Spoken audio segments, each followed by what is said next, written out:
There's some pretty interesting new reporting from Politico about Joe Biden's Latino outreach, or lack thereof, as the case may be. This piece was really interesting, actually. It's something we've been tracking here, of course, that Bernie Sanders during the primary had a huge edge with Latino voters. We talked to Chuck Rocha extensively about their strategy. We also learned from Chuck that Biden world hadn't reached out to him to find out what they did, how they did it, how they created. I mean, you could argue that was the most successful part of the Sanders strategy, like the one part where they did increase turnout and win over new groups of voters, whole new coalition of voters. It was with the Latino strategy. Some of the quotes in this article, by the way, are pretty scathing, and they're not from like Bernie Bros or Trump people or whatever. Jess Morales-Roqueta, who was the former digital organizing director for Hillary Clinton's 2016 campaign, said, "I do not think that the Biden campaign thinks that Latinos are part of their path to victory. If you don't think Latinos are part of your path to victory, then you do what they're doing." It's just a reminder that this campaign didn't win because they really did anything right. It was just like sort of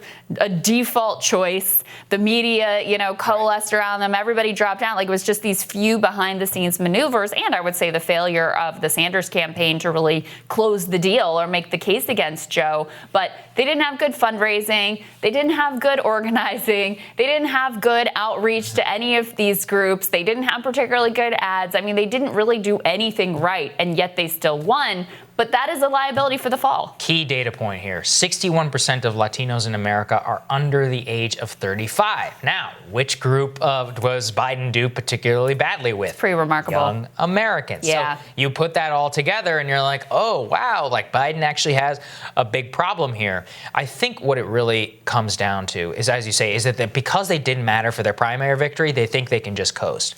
And, before this, I would have said if Biden loses, it'll be because of these white working class voters. But now the fact that he's made up ground with seniors makes it so that I actually think if Biden loses, it will be because of two demographics: younger Americans and some like on the younger scale of Gen X and Latino voters, and African Americans as well, who either just stay home or vote Trump. I mean, you can already see that Trump has a pretty high approval rate. He's like 1/3 or something, higher than Mitt Romney and almost George W. Bush levels of Latino support that we see right now. Biden also has a very high level of disapproval in that community. 1/4 of black voters that we covered here don't necessarily like Joe Biden.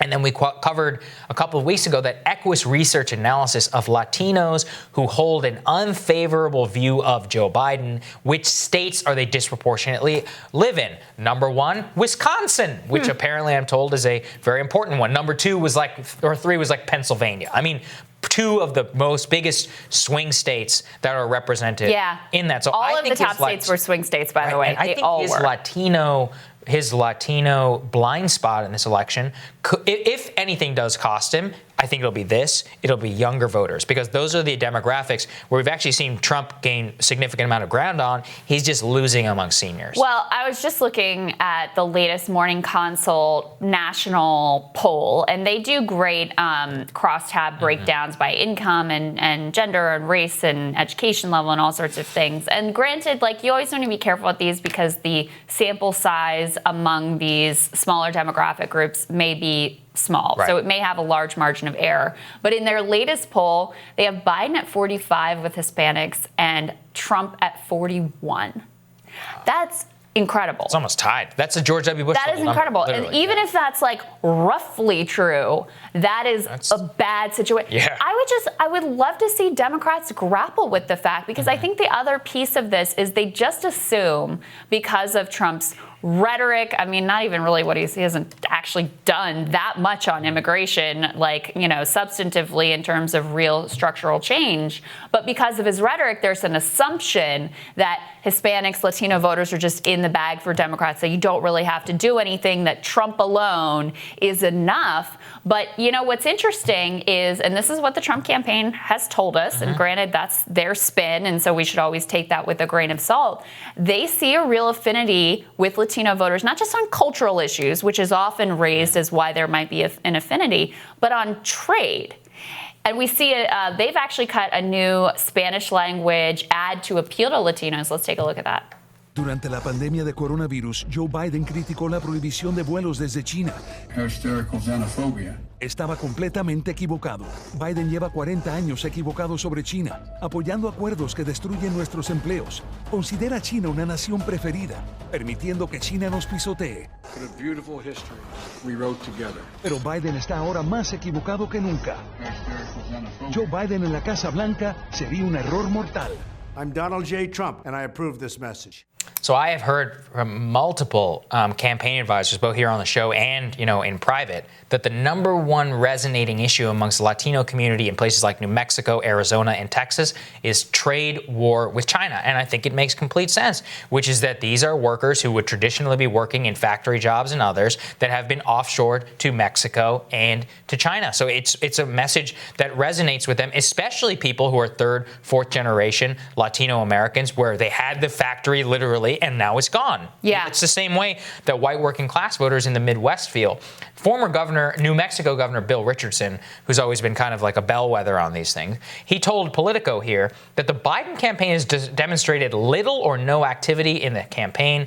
The objective isn't to win the Hispanic vote. Biden will do that, but to keep it above 65% and to maximize turnout, Richardson said. If we go to 58 or 57 with Hispanics, we're in trouble. He adds, the Trump Hispanic effort is much more active. And you can see, in that ad targeting China, which we know is a number one, which they tell us is the number one issue that they vote, that Hispanics who support Trump vote on, I think it just demonstrates, look, and what is the core theme of this show? People are not monolithic, and they vote for a dynamic number of interests. They don't just vote for people who look like them. If we did, we would all live in a way worse country. Right. So the way it is that they evaluate the way that certain policies will affect their lives. And as we said, the economic livelihood of their family is something that matters to literally 100% of the population. And talking and speaking to that is not something that the Biden campaign is doing. Recall, even from the left, there was that guy, I think we played the clip here, who challenged Biden and was like, why did you have so many deportations? He's like, yeah, you should vote for Trump. It's like, you're just go vote for Trump. It's like, what? Yeah. What are you talking about? Right. Yeah. Well, and we shouldn't forget, there is a real legacy there, whereas I think for a lot of mainline Democrats, there's a sense of Biden good, Trump bad on immigration. Yeah. And I think within the Latino community, there may be more of a nuanced view there because they remember the Obama years, which, where there were a lot of deportations and all of that. Immigration is not their number one issue. And even beyond that, it is a top issue. Yes. And it depends, again, this is not a monolithic group. It is a top issue. But you also remember, some of this is just simple that people want you to pay attention to them and actually take their vote seriously and reach out to them and try to earn it. I honestly think that was the number one reason why Bernie Sanders did so well with this group, not just in Nevada, where there was an overwhelming performance, but even in the smaller subsets in Iowa and New Hampshire and other places, was because they just invested in having the conversation. That was what Chuck told us repeatedly, that it wasn't, I think there was an affinity for Medicare for all. I think there was an affinity for some of the policies. But even more than that, it was just actually trying to do the work and talk to people and appeal to them on, their own grounds and not just take them for granted and assume that they are your voter. They're not your voter. You have to earn it. That's a central theme of the show. You actually have to earn the vote. That's what Chuck talked about. And that always stuck with me because I think Republicans are woefully inadequate at this as well, which is that they're like, oh, they're good with us on abortion and that's why they're going to vote for us. I'm like, that's not how people vote, man. That's just it seems so difficult for people to understand. Same people who are like, oh, well, we held this position on immigration and, Trump, who has the hardest immigration line in the entire party, has gotten George W. Bush levels of approval with Latinos. People need to square how dynamic people are whenever they make up their minds about candidates and about political positions. So I think that's really important. You got to go and you got to actually speak to people and you got to speak to the core centerpiece of what is important in their life. And that doesn't always match with what Washington thinks should be the core important thing. There was this data point that came out after the 2016 election because there was just universal expectation on the Democratic side that Latinos would overwhelmingly show up for Democrats in droves and that the numbers would be overwhelming. And then when the exit polls came back, it was actually Trump did better than Romney with Latinos. And there was like a moment of grappling with that.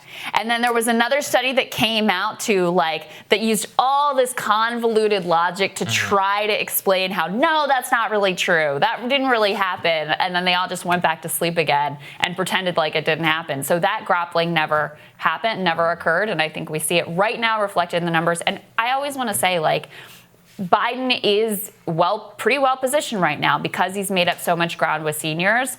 But groups like this keep him vulnerable for sure for the fall. Yeah, exactly. What we're always trying to do here is point out the little cleavages, which, look, everybody was shocked by 2016, right? Because of a monolith message. It's just going to win. That's it. We want to try and point out all of the little failure points where the election could turn. It could turn on this. Last time it turned on white working class voters and on black voters and Hispanic voters staying home. Some sort of types of these conditions. We want to make sure everybody is prepared and can look at each of these subgroups to say, hey, this is how things might affect the way the race changes. And by the way, we should also throw into this, looking at the numbers, Latinos have been very hard hit by coronavirus because they are disproportionately working in places like those meatpacking plants where there were those huge outbreaks. So the community has been really dramatically affected, especially depending on the region of the country. That could really be damaging for Trump as well. But we just have to see how all of this plays out. More Rising for you after this.